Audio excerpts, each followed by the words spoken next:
দীঘার মতোই আরেকটি দর্শনীয় স্থান পেতে চলেছে বাংলা। তৈরি হবে দুর্গাঙ্গন। বাংলার দুর্গাপুজো পেয়েছে ইউনেস্কোর স্বীকৃতি। তাকে সম্মান জানিয়ে দুর্গাঙ্গন তৈরির সিদ্ধান্ত মুখ্যমন্ত্রী মমতা বন্দ্যোপাধ্যায়ের। অনুমোদন দিল ক্যাবিনেট। সোমবার নবান্নে এই সিদ্ধান্ত গৃহীত হওয়ার পর সাংবাদিক বৈঠকে জানালেন রাজ্যের দুই মন্ত্রী ফিরহাদ হাকিম ও অরূপ বিশ্বাস। জানিয়েছেন তৈরি হবে ট্রাস্টি বোর্ড। একসঙ্গে কাজ করবে হিডকো এবং ট্যুরিজম ডিপার্টমেন্ট। ক্যাবিনেটে সেটা পাস হয়েছে। দুর্গাঙ্গন এটা একটি ট্রাস্ট তৈরি হবে।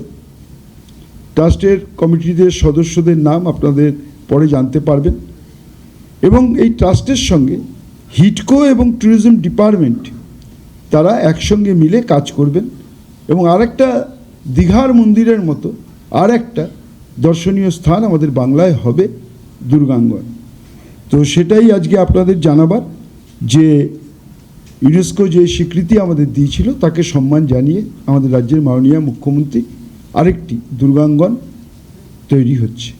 এবং সবথেকে গুরুত্বপূর্ণ বিষয় হচ্ছে জিন্দালদের যে শালবনীতে কারখানা আছে তাপবিদ্যুৎ কেন্দ্র, সেই আরও 800-1600 মেগাওয়াটের তাপবিদ্যুৎ কেন্দ্র তৈরি হবে।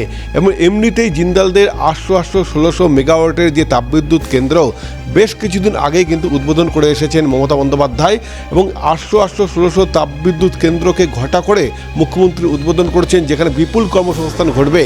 বিদ্যুৎ সংকট মেটাতে পশ্চিম মেদিনীপুরের শালবনীতে তৈরি হতে চলেছে 1600 মেগাওয়াটের দুটো পাওয়ার প্ল্যান্ট। পাশ হলো মন্ত্রিসভার বৈঠক।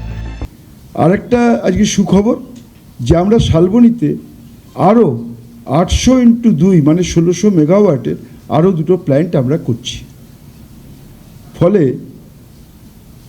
দীর্ঘদিনে 34 বছরের যে লোডশেডিং নামক শব্দটা মাননীয় মুখ্যমন্ত্রী বাংলার অভিধান থেকে তুলে দিয়েছেন, সেটা আরও যাতে মানুষের কোথাও বিদ্যুতের কোনো অসুবিধে না হয়, কেন বিদ্যুতের চাহিদা বাড়ছে। এক কাঠারও কম জমিতে যাতে বাড়ি তৈরি করা যায় তার জন্য বড় পদক্ষেপ। ছোট বাড়ির ক্ষেত্রেও অনুমোদন দেবে কলকাতা পুর নিগম।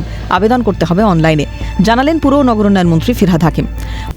আমাদের যে Kolkata amendment of Kolkata corporation building rules, সেই বিল্ডিং রুলসটা যারা স্মল পট হোল্ডার্স তারা যাতে ছোট বাড়ি করতে পারে, যাতে কোনোখানেই ইল্লিগাল দরকার না হয়, যাতে টাইমলি মিউটেশন হয়, টাইমলি কনভার্সন হয়, যেগুলো অ্যাডেড এলাকায় রয়েছে, এইগুলোর দিয়ে আজকে একটা বিল্ডিং রুলস পাস হয়েছে, যেখানে ছোট বাড়ির ক্ষেত্রে সেটা ইমিডিয়েটলি 15 দিনের মধ্যে সেই স্যাংশন ক্যালকাটা মিউনিসিপ্যাল কর্পোরেশনকে দিতেই হবে। ফলে গরিব মানুষরাও পাবে মাথার উপর পাকা ছাদ। স্বপ্ন পূরণে উদ্যোগী কলকাতা পুরসভা।